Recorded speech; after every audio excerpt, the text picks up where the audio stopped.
নমস্কার বন্ধুরা, শঙ্করিস ব্লগে আপনাদের সবাইকে স্বাগত জানাচ্ছি। আজকে আমি এসেছি কোনো রান্নার রেসিপি নিয়ে নয়, এসেছি আজকে একটু সন্ধ্যার সময় একটু ঘুরতে বেরিয়েছি। আমাদের বিরুবাড়ি মিশন দেখুন, রামকৃষ্ণ মিশন। একটু সন্ধ্যার সময় ঘুরতে বেরিয়েছি বরের সাথে। তো বলছে চলো, বাড়িতে বসে বসে কী করবে, চলো একটু ঘুরে আসবে। আমি ঠিক আছে চলা যাক, যেচে নিমন্ত্রণ তো না করা যায় না, তাই রওনা দিয়ে দিলাম। এই যাচ্ছি দেখুন, এখানে সবজির বাজার টাজার বসেছে। এই যাওয়ার সময় যতটুকুন পারি একটু আর কি ভিডিও বানিয়েছি।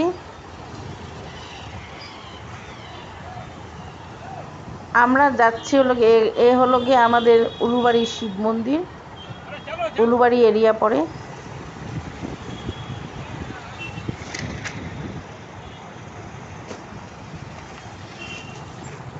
এখন আমরা এসে গেছি সরাবভাটিটা ক্রস করলাম, করে তারপর পাবো রিহাবাড়ি।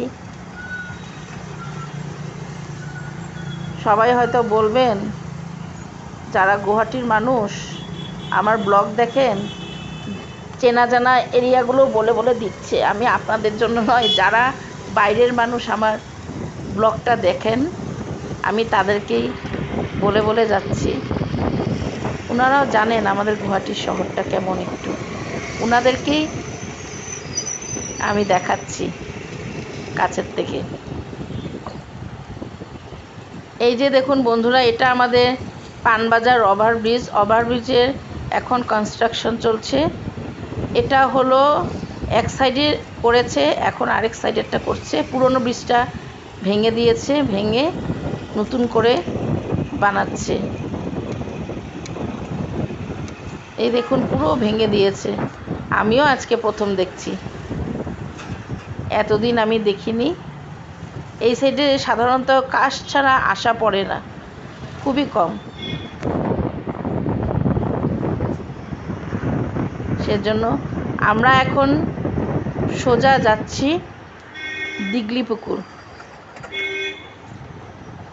দিগলিপুকুরে যাচ্ছি। কোথায় আর যাব বলুন, দিগলিপুকুরে এখানে খুব সুন্দর পার্কের মতন আছে, ভালোও লাগে। আর তবে আমার অনেক রাত হয়ে গেছে, বেরোতে বেরোতে দেরি হয়ে গেছে আর কি। সন্ধ্যার সময় বেরোলে ভালো লাগে। এই দেখুন দিগলিপুকুরের এখানে আমরা এসে গেছি।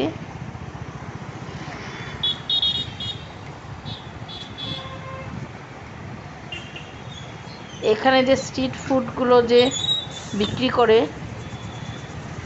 এগুলো খেতে খুবই দারুণ। অনেক দিন হয়েছে এগুলো স্টার্ট হয়েছে, তবে কি জানেন, আমি এখনও খাইনি ওখানকার কিছু। তাই আমার আজকে হাজব্যান্ড আমাকে খেতে নিয়ে আসছে। কি খাবে চলো।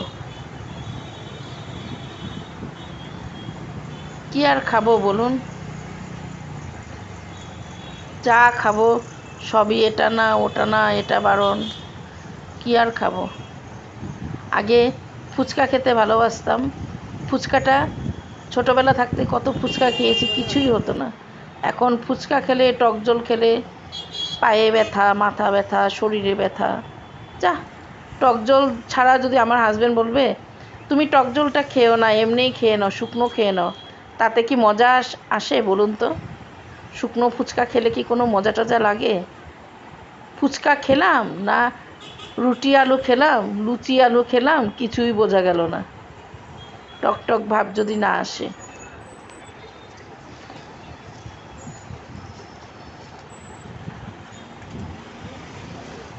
এই সাইডে নো এন্ট্রি ছিল, তাই গাড়িটা ঘুরে যাচ্ছে। আমরা অবশ্য জানি না এখানে নো এন্ট্রি আছে যে, সেজন্য গাড়িটা ঘুরিয়ে যাচ্ছে।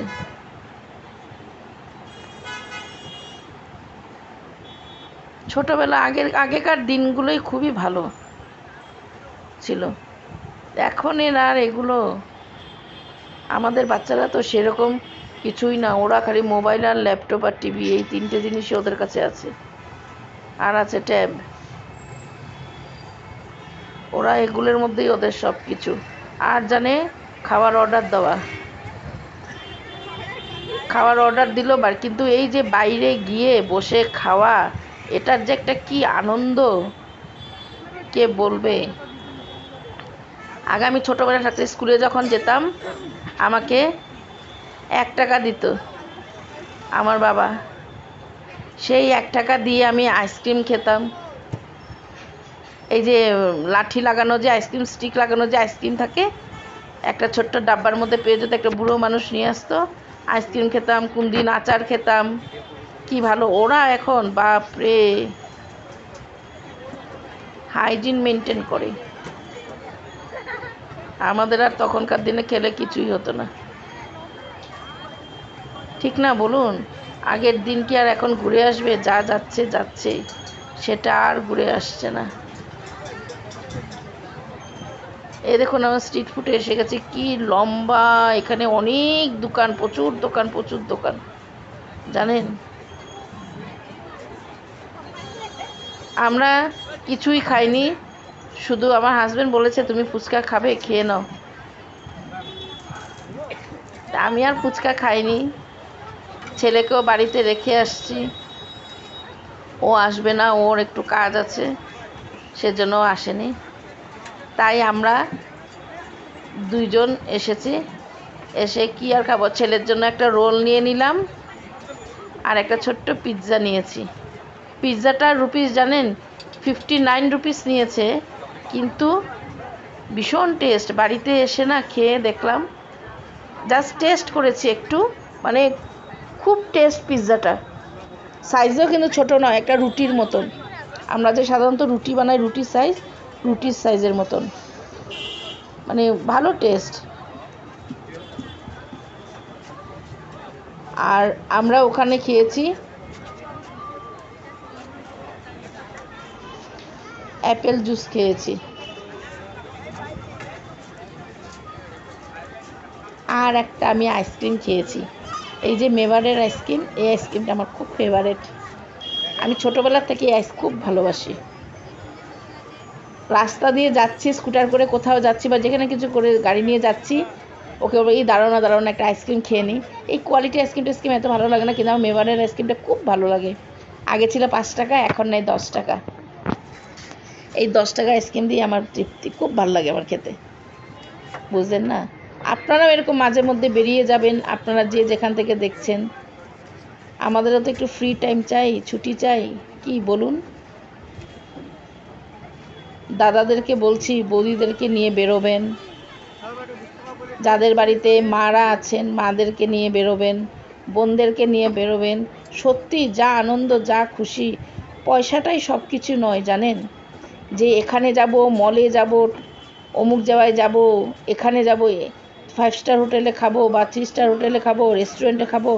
একবার এরকম রাস্তার চকে যে নিয়ে বসে স্ট্রিট ফুডে গিয়ে খাবেন, দেখবেন যা ভালো লাগে না, যা আনন্দ, সবাই মিলে ফ্রিভাবে হাসি ফুর্তি করে খাওয়াটা, এটার মধ্যে যে একটা কি মজা, কি আনন্দ, যারা করে তারাই বোঝেন, ঠিক না বন্ধুরা? আমার ব্লগটা আর বেশি বড় করব না, অনেক বড় হয়ে যাচ্ছে, আপনারা ভাববেন অনেক বড় করে নিয়েছি, আপনাদেরও হয়তো বোর লাগবে ব্লগটা দেখতে, তাই আর অল্প আছে, আপনারা দেখে নিন। আর বন্ধুরা আরেকটা জিনিস, আপনারা যারা আমার ব্লগ দেখছেন, প্লিজ আপনারা আমাকে সাবস্ক্রাইব করবেন, লাইক করবেন। সাবস্ক্রাইবটা যদি একটু বেড়ে যায় তাহলে ভালো লাগে, ঠিক না বলুন? কতদিন থেকে ব্লগ বানাচ্ছি আমি, হ্যাঁ আমারও ভুল আছে, আমি অনেক দিন মিডিলে স্টপ দিয়ে দিয়েছি, তবে হ্যাঁ নিজের ভুলে নয়, কিছু কারণবশত আমি স্টপ করতে বাধ্য হয়েছি, সেজন্য আমি বের করতে ব্লগ বানাতে পারিনি। তাই বন্ধুরা বলছি, এখন আমি মোটামুটি দেওয়ার চেষ্টা করব, তবে রেগুলারে আমি আপনাদেরকে প্রমিস করব না, আমি চেষ্টা করব দেওয়ার, যতটুকুন পারবো আমি ব্লগ দেব, রেসিপি দেই বা যাই দেই, আপনারা তো জানেন আমি খালি রেসিপি না, অনেক কিছু নিয়েই ব্লগ করি। তাই বন্ধুরা আপনাদের কাছে রিকোয়েস্ট রইল, যদি আমার এই ব্লগটি আপনাদের পছন্দ হয়ে থাকে তাহলে প্লিজ প্লিজ প্লিজ আপনারা যারা এখন আমাকে সাবস্ক্রাইব করেননি প্লিজ আমাকে সাবস্ক্রাইব করবেন, লাইক করবেন, শেয়ার করবেন। আপনাদের যদি পছন্দ হয়ে থাকে কাউকে শেয়ার করলেন, সেটাই না। আরেকটা আমি সুন্দর ব্লগ নিয়ে আসবো খুব তাড়াতাড়ি। সেটা আমার বাড়িতে যে পাপ্পি আছে, পাপ্পিটাকে নিয়ে। আমার পাপ্পিটার এখন শরীরটা বেশি ভালো না, বুঝলেন। ওকে নিয়ে আমরা এখন খুব টেনশনে আছি, ভীষণ টেনশনে। জানেনই তো, বাড়িতে যদি একটা কিছু পালা হয় ওরা নিজের বাড়ির সদস্যর মতন হয়ে যায়। তাই ওকে নিয়ে একটু টেনশনে আছি, ভালো টেনশনে আমরা। আপনাদের কাছে আমার রিকোয়েস্ট রইল, আপনারা শুধু প্রার্থনা করবেন আমার পাপ্পিটা যাতে খুব তাড়াতাড়ি সুস্থ হয়ে যায়। কি হয়েছে কি না নেক্সট ভিডিওতে আপনাদেরকে আমি জানাবো কারণ আজকে জানাতে গেলে ভিডিওটা অনেক অনেক বড় হয়ে যাবে। এমনিই 15 মিনিটের ভিডিও হয়ে গেছে, অনেক বড় হয়ে গেছে। তাই যতটুকুন আছে ভিডিওটা আপনারা দেখুন। আমি এখন আমার বক্তব্য বন্ধ করলাম।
ওই রাস্তাটা শেষে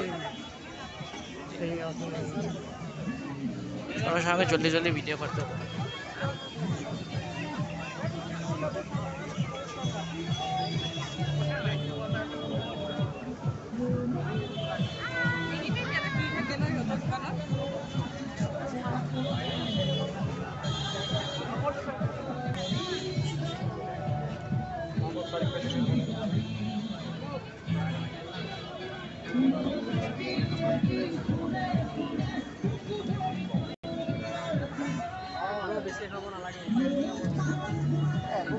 চাবলৈ আহিছিলো।